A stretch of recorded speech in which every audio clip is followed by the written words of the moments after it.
ശരി, എന്തായാലും GPS signal കിട്ടിയിരുന്നു. അതനുസരിച്ചുള്ള ആ സിഗ്നൽ സംവിധാനം ട്രാക്ക് ചെയ്തുകൊണ്ടാണ് എവിടെയാണ് ലോറി കിടക്കുന്നത് എന്നുള്ള ലൊക്കേഷൻ കണ്ടെത്താൻ. ഒരു വാക്ക് ഞാൻ പറഞ്ഞു, ഈ അപകടം നടന്ന സ്ഥലത്ത് ഒരു VVIP കൂടി പെട്ടിരുന്നു എന്ന് വിചാരിക്കുക. എന്തായിരുന്നേനെ നമ്മുടെ സംവിധാനം പ്രവർത്തിക്കുന്നത്? നമ്മുടെ സംവിധാനം എങ്ങനെ പ്രവർത്തിക്കും?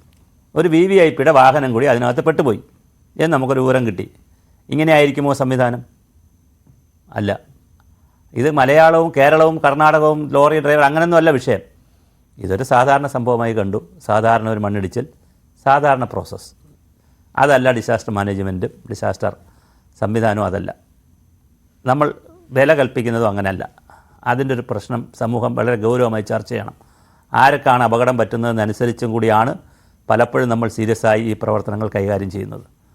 ഒരു VVIPയോ അറ്റ്ലീസ്റ്റ് ഒരു VIP എങ്കിലും ആയിരുന്നെങ്കിൽ അവിടെ ആദ്യം ഓടിയെത്തുമായിരുന്നു. ലോക്കൽ പോലീസ് എത്തുമോ, ഹയർ പോലീസ് എത്തുമോ, ലോക്കൽ IAS ഓഫീസർ എത്തുമോ, ചെറിയ കളക്ടർ എത്തുമോ, വലിയ ഓഫീസർ എത്തുമോ?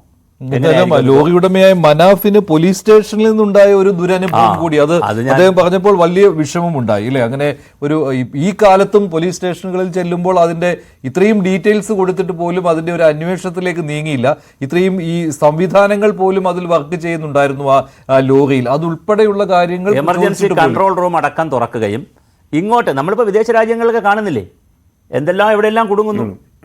അപ്പോൾ തന്നെ ഇന്ത്യ ഗവൺമെൻറ്റും സ്റ്റേറ്റ് ഗവൺമെൻറ്റും കൺട്രോൾ റൂമുകൾ തുറക്കുകയും നമ്പറുകൾ തരികയും എന്തെല്ലാം ചെയ്യുന്നുണ്ട് സാറേ.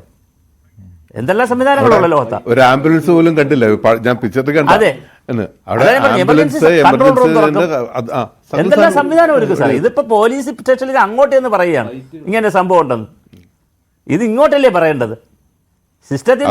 എനിക്ക് ആ മണ്ണെടുക്കുന്നത് തന്നെ സാറിന് വെച്ചാൽ മണ്ണ് അവിടെ നിന്ന് JCBയിൽ കോരി JCB ഓടി ലോറിയിൽ പാക്ക് ചെയ്യുന്നത്. അപ്പൊ അത്രയും സമയം പോകും.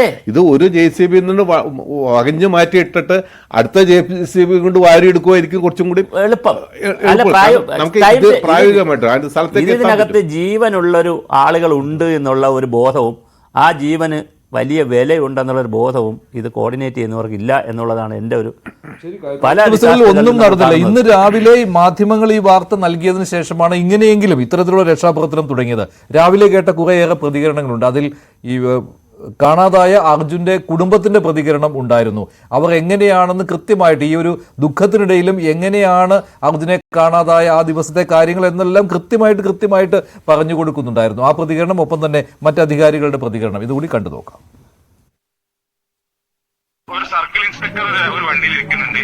മൂപ്പര് ഫോൺ നോക്കിയിട്ട് അവിടെ ഇങ്ങനെ ഇരിക്കുന്നുണ്ട്. ഇതൊരു ഒറ്റപ്പെട്ട മേഖലയാണോ? നഗരത്തിനടുത്തോ മറ്റോ ആണോ? നാഷണൽ ഹൈവേ ആണ്. കുറച്ച് ഉൾഭാഗമാണ്. FIR അവർ സ്വീകരിച്ചിട്ടില്ല. FIR അവിടെ സ്വീകരിച്ചിട്ടില്ല. പോലീസിന്റെ ഭാഗത്തു നിന്ന് എന്താണ് അവര് പറയുന്നത്? PWD AE